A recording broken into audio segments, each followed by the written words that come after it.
What's up, Internet? This is Rambling Josh, and you're watching another episode of Let's Play Castlevania, Symphony of the Night.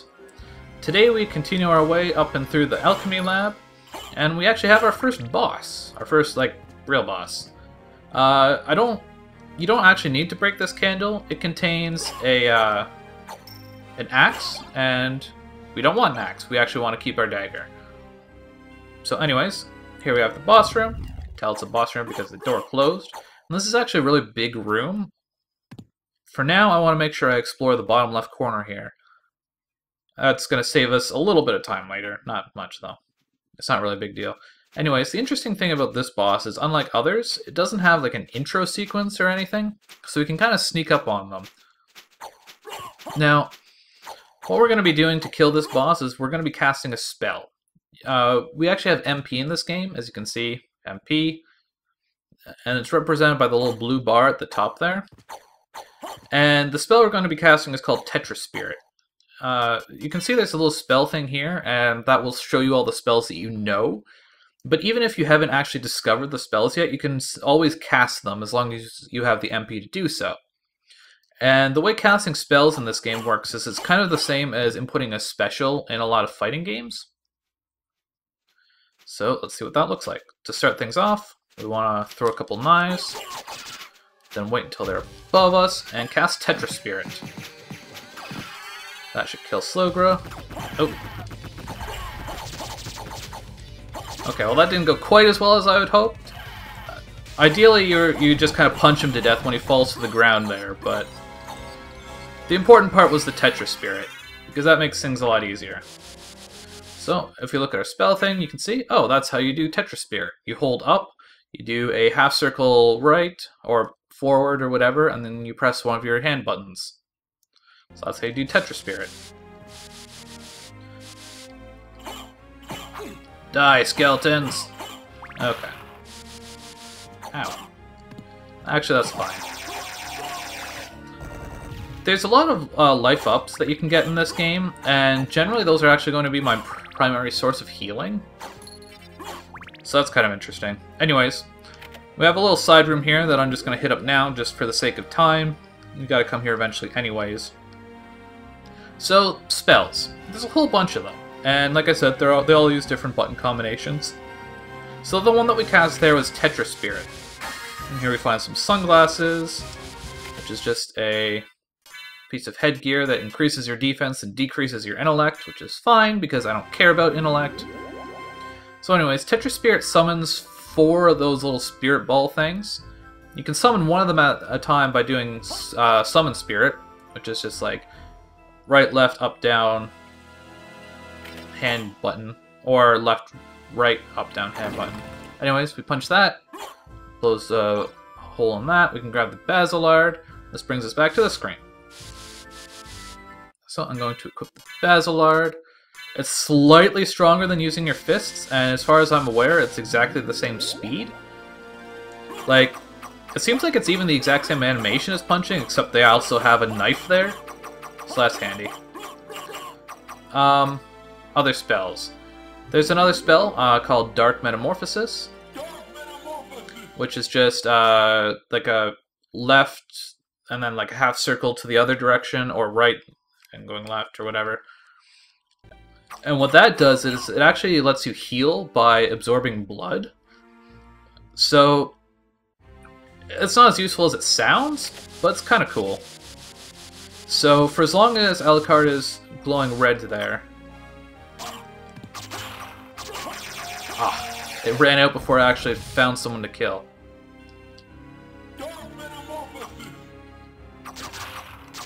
So you might have seen the little green 8s, and that was me absorbing the blood from that green dude.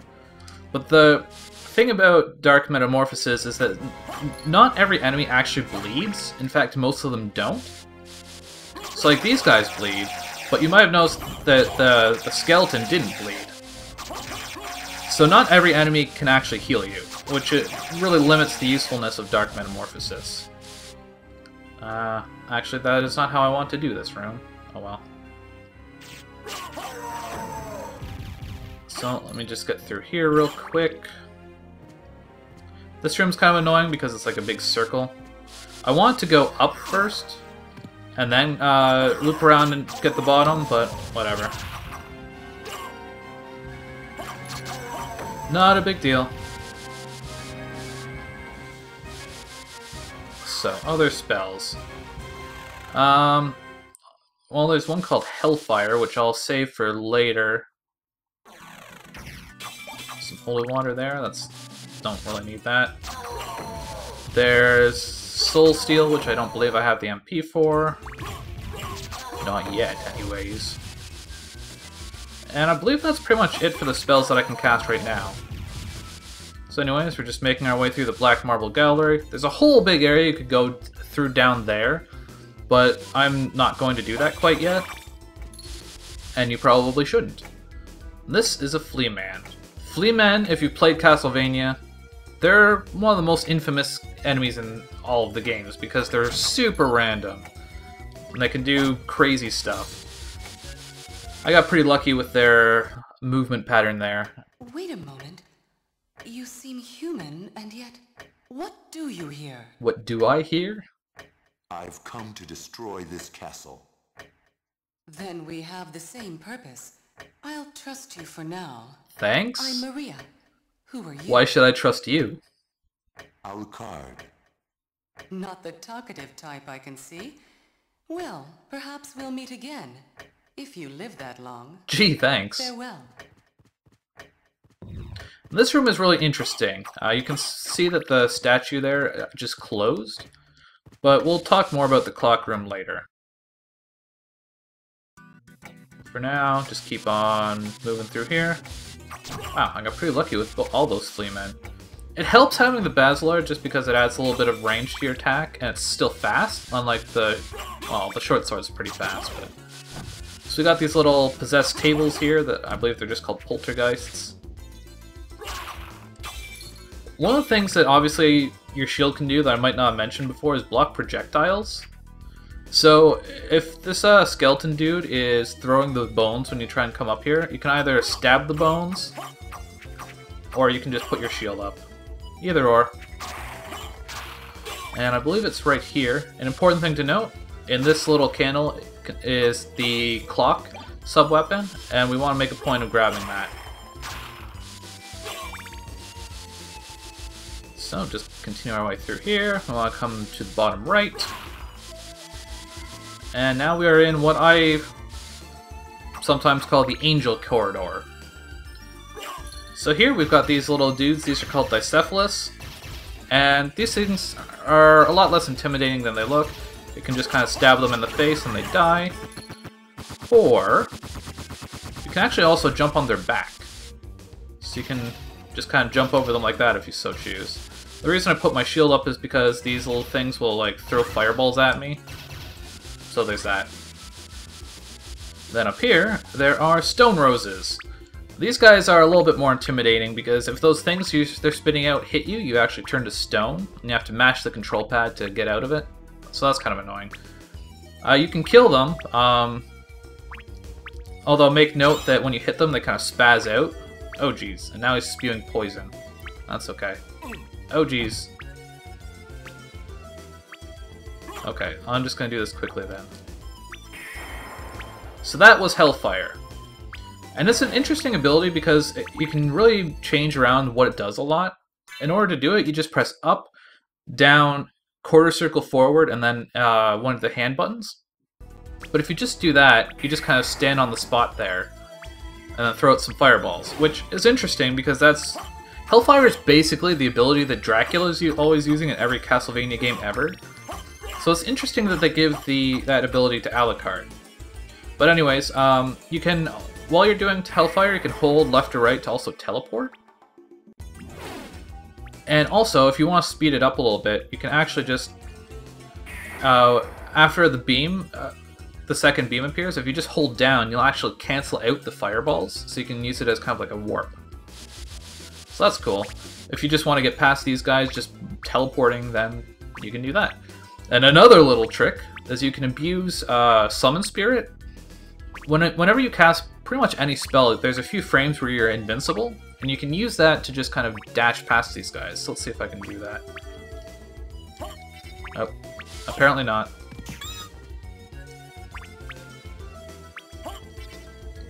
Jeez, if I could actually freaking dash.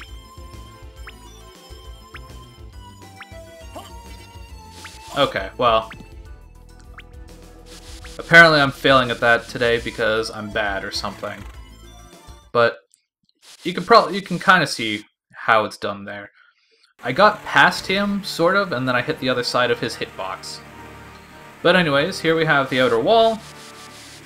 This is an interesting place because there's actually several different types of weather that it can occur here.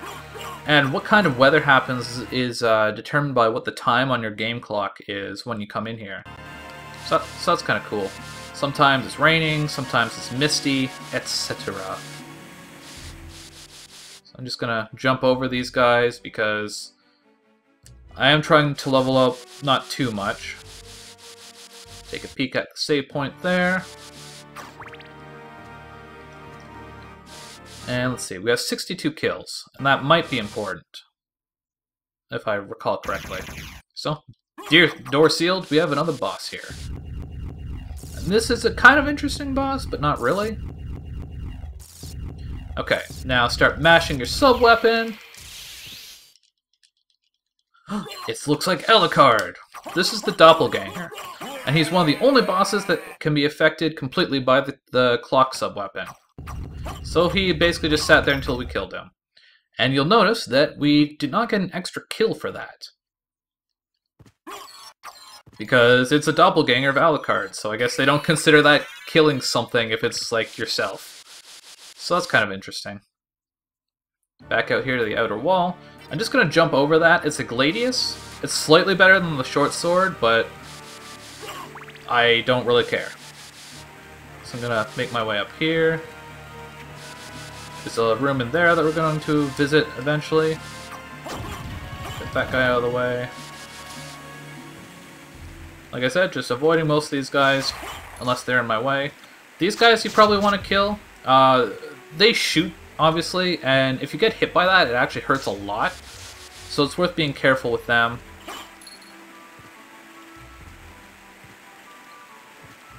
That guy is easier to kill than he looks. We have the infamous Medusa heads. Be really careful with these yellow ones. If the yellow ones hit you, they turn you to stone. Anyways, hit that a few times, or you can actually also just dash at it like this and it'll hit the lever as well if you so decide. But that activates the elevator. And there's actually a little trick here. You have to wait for the elevator to come up before you can go in there. But if you go into this room and then go back out, the elevator kind of comes up automatically. So you can save a little bit of time with that. So there we get the Soul of Wolf. One of the things about this game is that you can transform into a couple different forms in order to get around the castle better. The Soul of Wolf is kind of weird in that it doesn't have a whole lot of conventional use, but it has a couple of neat little tricks you can do. One of them is right here. So what the Soul of Wolf can do, let me demonstrate it down here first, just because you can see it a little bit better. If you double tap forward, you can dash as the wolf, and if you're dashing when you're on an upward slope, you gain like a lot of upward velocity when you jump, which obviously, as you can see, the wolf doesn't normally get. So we can use that to our advantage here. So there's a little staircase here, and if we dash and then turn around mid-air, we can jump up onto this ledge, and here we can grab a garnet. Now, throughout this game, there's a whole bunch of valuable gems like that, which you can sell for money. Obviously, we haven't visited the shop yet, so that's a thing, but obviously, you've probably seen the little money pouches sitting around here. So we have 601 gold currently, and the garnet sells for 5,000. So you don't have to get the garnet. Like in the way that I'm playing this, you only really need about 1,300 gold. But the chances of you actually having that much by this point are kind of small. So the garnet is just a lot of different routes through this game. Grab that garnet just because it's a really easy way to get a lot of money early on. And now we enter the Long Library. health is getting a little bit high. Jumping over those guys can be kind of hard just because they do the little stab slash? Stab slash? The little stab attack. So I'm gonna try and avoid most things now. These things are really annoying because if they hit you, they curse you. And when you're cursed, you can't actually use any of your, not any of your equipment, but any of the things that you have equipped on your hands. Oop. So that can be really annoying. Dodge the little corpse weeds. And if we come through here... Dash, damn you! Here we have the shop. It's been a long time, old one. Oh, it's you, Master Alucard. What do you need? The voices in this game are so I silly. need your help. Young Master, I cannot aid one who opposes the Master. You won't go unrewarded. Well, in that case... In that case, just tell me what you need. Okay, so... I'm interested Sell in the garnet. Thank Now I have more money than we'll ever need. this. We need to buy the Jewel of Open, is the primary thing. you. Then if we come down a bit, we've got library cards. We want to buy a bunch of those. That's more than we're ever going to need, but why not? Farewell for now. And you could buy less library cards and like buy something from the shop, but there's nothing really there that's going to help us significantly. At least nothing that's within the 5,000 gold budget. There is a trick that you can do to actually duplicate gems, which is really, really handy. I'll probably show it off at some point in like a bonus episode or something. Go away! Okay, well I'm cursed. Unfortunately, that means that I can't shield dash, because every time I try and pull my shield out, Alucard does that. So that's kind of annoying. I think the best way to get around the ectoplasm on the bottom is actually to slash at him and miss, because then he'll like go crazy and like fly up into the air. But anyways, we're back through the long library, and we will see why I care about not leveling up in short time here. So take the elevator up to the top, and we want to go through here. Basically what my leveling up phobia involves is I don't want to increase my health. Anyways, this is a teleporter. If we look at our map, we can see there's a little yellow square, and that's where teleporters are. Now teleporters take you to other teleporters, but we don't currently have any other teleporters active. So what it does instead is it brings us to this teleporter at the entrance of the castle. Which is convenient, because this brings us to this little area, which is kind of like a one-way thing. Until you hit the switch, you can't actually go through here. And as it turns out, this is also where we want to go.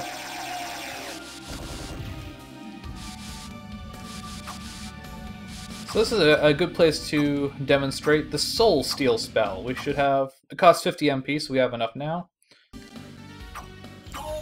Basically, it hits everything on the screen and heals you for 8 HP for every single hit. And it hits everything on the screen several times. I want to say like 6 or 8 times. So that's really handy if you have a lot of enemies or enemies in hard to reach areas and such. I'm not too worried about killing this stuff because it's like low level, so it should only be giving us 1 experience. Yeah, so we can kill as much of this stuff as we want. Those red skeletons just don't ever give any experience because they don't actually die, they just kind of like crumple up on the ground.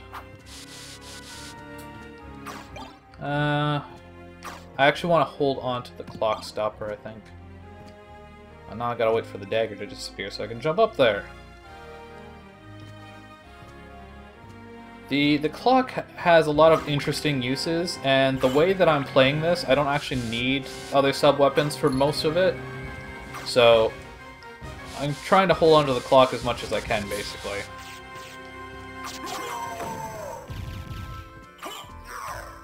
Your axes don't scare me!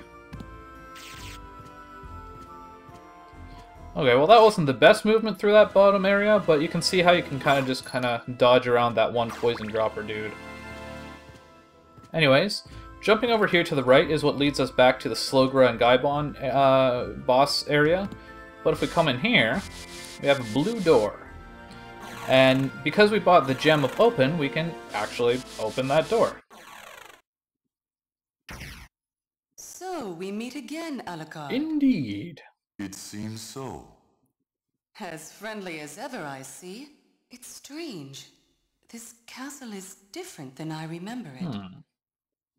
This castle is a creature of chaos. It may take many incarnations. So I can't trust my memories, huh? Oh well, I'll do my best. Good luck. That's basically a really terrible way of explaining... Not explaining, but... It's a terrible way of phrasing, that's why the castle is different in every Castlevania game. Anyways, this is a save spot that I actually do want to hit up. And I actually want to equip the short sword here. From this point on, I kind of value the added range of the sword weapons over the speed of other things. There might be times when I want to go for fast again, but yeah. I was planning on leaving the episode here, but I said I would show you why I want low health. And that is what I'm going to do. So as you can see, the added range of the sword here kind of helps a lot. Ooh, ballroom mask. It's a little bit extra defense over the sunglasses, so that's handy.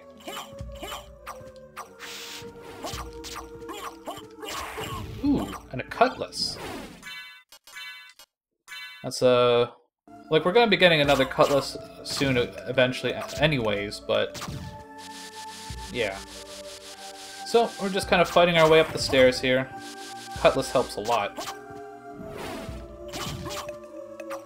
If the top head of those two bone pillars is still alive when the bottom one dies, that's what causes it to kind of bounce down the floor there. So as you can probably notice, you can get off 2 slashes of the sword while you're in the air. And then, regardless of when the last slash was, when you land on the ground, you can pretty much immediately do another slash. But anyways, this is why I am concerned about this room. So there's all these pots that you can see along the top there that we can't reach yet. Let's see, I want to line myself up with the second stained glass from the bottom. I want to take off all of my defense equipment. So what we can do is get hit by this spike ball. And it does what's called a big toss. And in here we get the Mystic Pendant, which increases our MP restoration rate, meaning we can cast more spells, which is pretty handy. It's not like super awesome, but there isn't a whole lot we can get as far as those accessories go, so it's pretty much the best thing we can have in that slot for a while, depending on how you play. You might not be someone who uses a lot of spells or anything like that, but I think it comes in real handy, so I try and get it there. And the way the big toss works is, if you take a hit that deals more than half of your maximum health, you get tossed super far. So I got hit for 57, and half of my health is 53. So if I'd had my defensive equipment on, that's 1, 2, 3, 4, 5, I would have taken 52, which would be less than half. And if I'd leveled up again, I'd probably be at 109 or so HP. So it's a little bit of a tight balance. But now that I've gotten that big toss, I don't really care about leveling up anymore. In fact, leveling up is a good thing. But anyways, now that I've explained all that, I'm going to leave you here for today on Let's Play Castlevania, Symphony of the Night. Catch you later!